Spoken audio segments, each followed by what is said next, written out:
Menjelang siang kepada Bapak Ibu yang sudah hadir ataupun yang masih berada di luar, silakan masuk ke dalam ruangan karena kita akan mulai dengan kegiatan.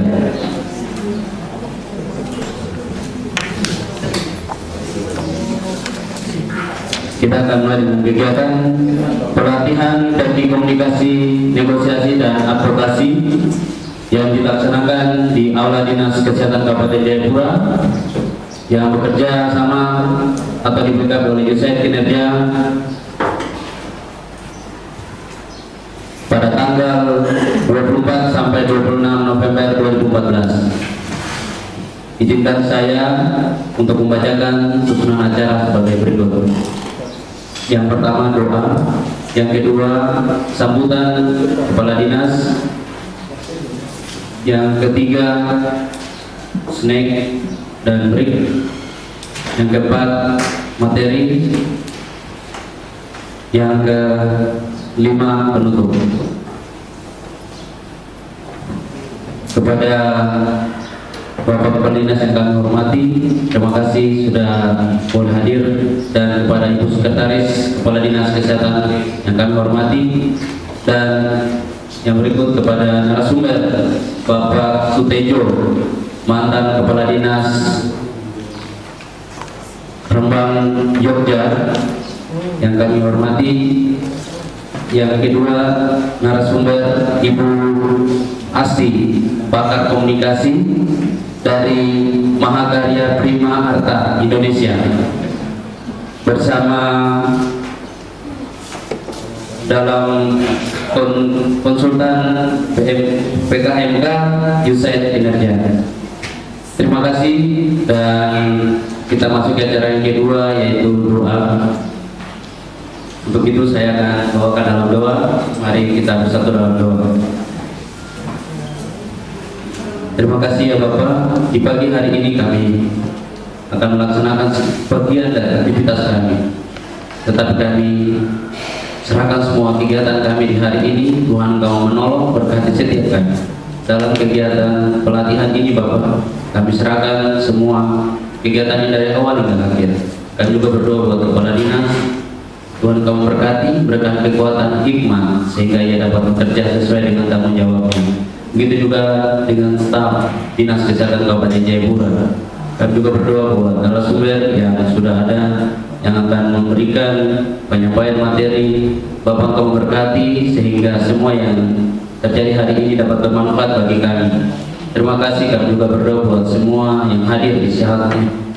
Tuhan Yesus mau memberkati. Masih banyak yang kami mau minta dan kita ucapkan syukur kami. Hanya dalam nama Yesus Kristus kami telah berdoa. Amin. Acara yang kedua yaitu sambutan sekaligus membuka kegiatan pelatihan kepada Bapak Kepala Dinas. Kami persilakan.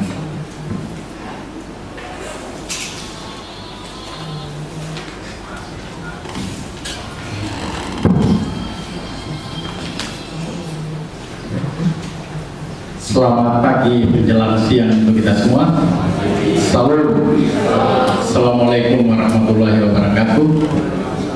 Salam kenal baik baik.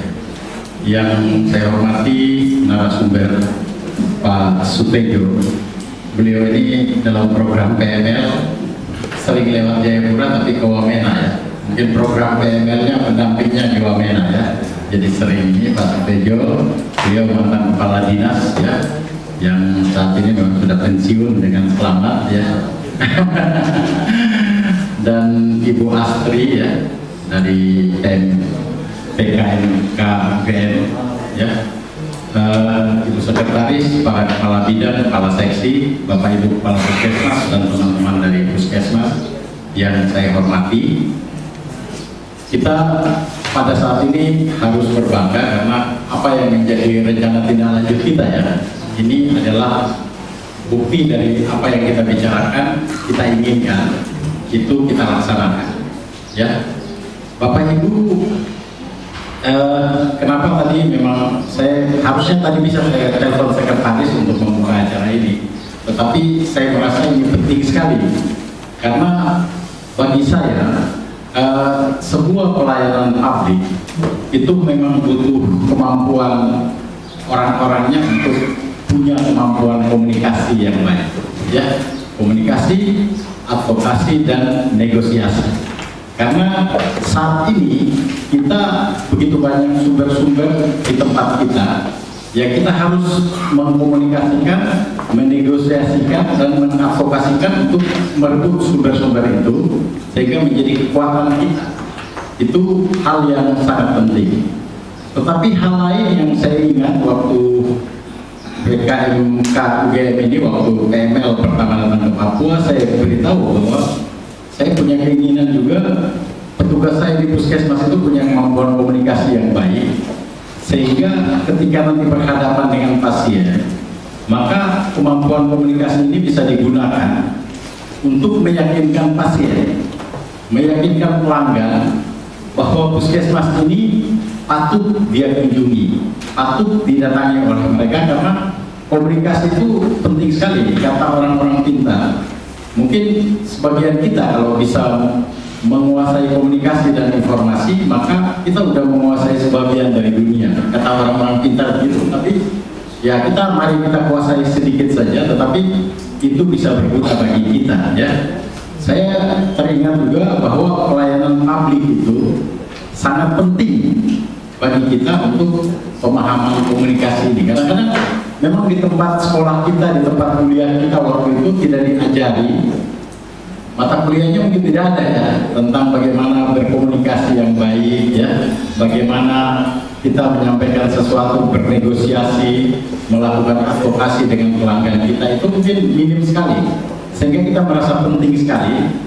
Mungkin Bapak Ibu, saya jadi kalau saya nonton bola itu saya teringat dengan salah satu pemain Persipura ya, namanya Ferdinando Pahabol.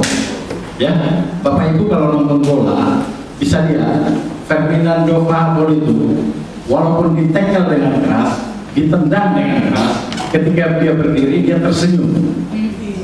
Ya, tidak pernah dia marah dan tidak pernah dia melingis.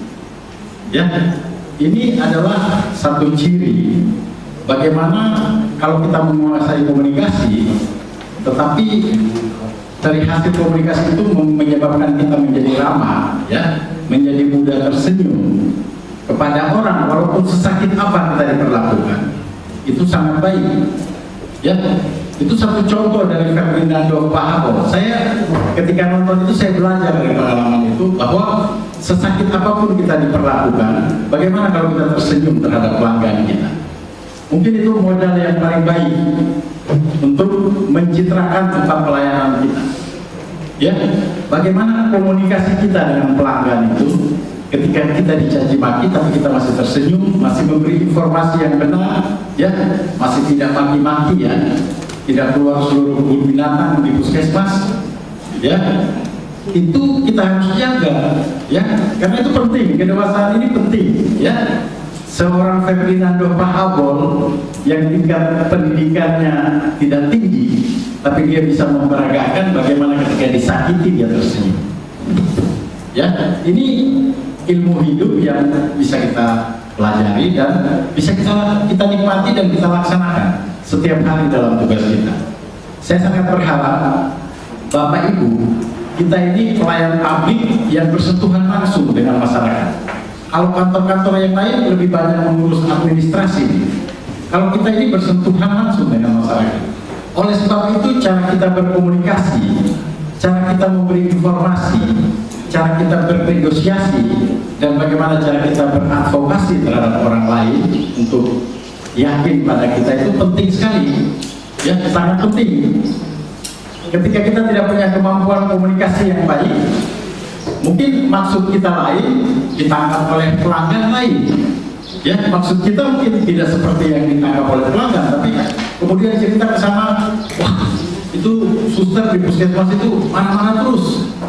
Padahal itu kan marah-marah mungkin karena kemampuan komunikasinya yang tidak maksimal sehingga dianggapnya marah-marah, padahal pembawaan sehari-harinya seperti itu.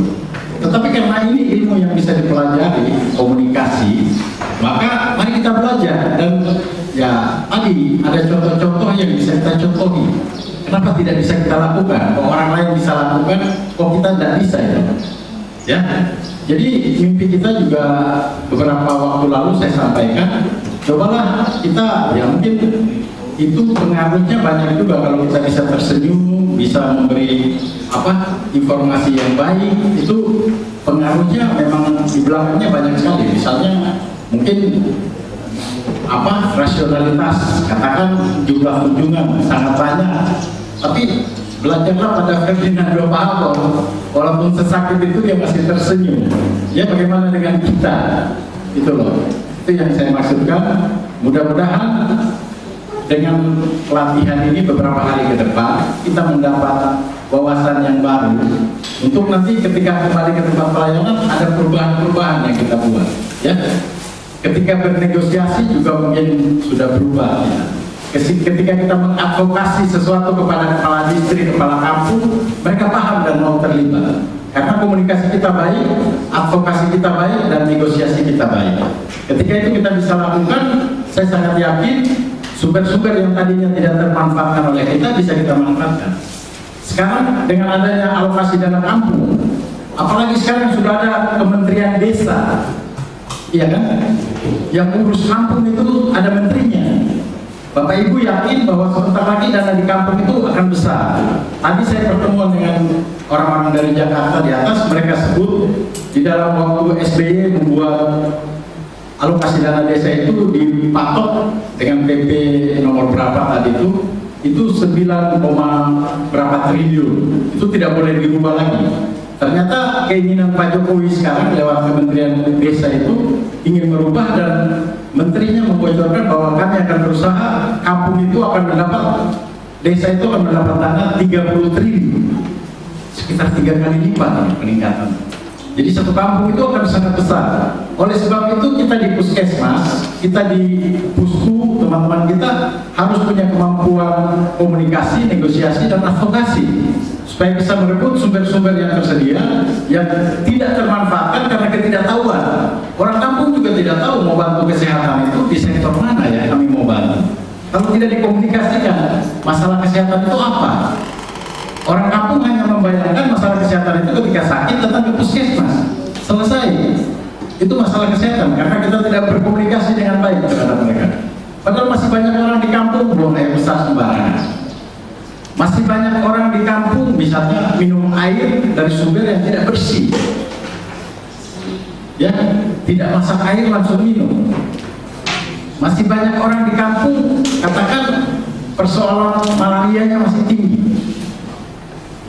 Ada orang di kampung, anak-anak isinya masih kurang, tapi mereka nggak memahami karena anaknya tidak sakit. Jadi bukan masalah kesehatan ya kalau tidak sakit. Jadi konsep ini yang harus kita komunikasikan terus-menerus kepada masyarakat sehingga mereka paham. Ternyata mereka punya masalah yang besar. Sementara sumber kita terbatas, di sumber mereka banyak. Bagaimana kalau kita pertemukan ini dan kita coba untuk menggali sumber-sumber ini untuk bagaimana menyelesaikan masalah kita, masalah kesehatan. Ya, Bapak Ibu, saya berharap ikutilah materi ini, bertanyalah sebanyak mungkin, menggali karena ini pakar dari Jogja didatangkan, pakar komunikasi ya. Mudah-mudahan ya ilmunya bisa ditularkan kepada teman-teman sehingga pulang yang tadinya mukanya agak cemberut-cemberut ketika pelayanan sudah mulai bisa tersenyum ya, karena kemampuan komunikasinya sudah lebih gitu. Ya, itu harapan saya. Dengan demikian saya berharap Bapak Ibu ada perubahan secara terus-menerus. Kita tidak mungkin melakukan lompatan-lompatan besar, tetapi dengan lompatan kecil kita akan merubah sesuatu yang besar. Begitu ya. Jadi ada hal-hal kecil yang kita bisa kerjakan. Ada kita tadinya tidak tersenyum, kita menjadi tersenyum, itu lompatan kecil tetapi akan menghasilkan hal yang besar. Saya pikir itu beberapa hal yang ingin saya sampaikan. Saya mohon maaf Bapak Ibu narasumber, saya tidak bisa mendampingi karena setelah ini ada evaluasi meja di atas ya. Pak Bupati sudah pimpin, saya tadi hanya minta izin sebentar untuk membuka ini. Dan dengan memohon pertolongan pada Tuhan Yang Maha Kuasa mewakili kita semua, saya menyatakan pertemuan komunikasi, negosiasi, dan advokasi untuk kita semua dibuka. Semoga Tuhan menolong. Terima kasih. Salam. Assalamualaikum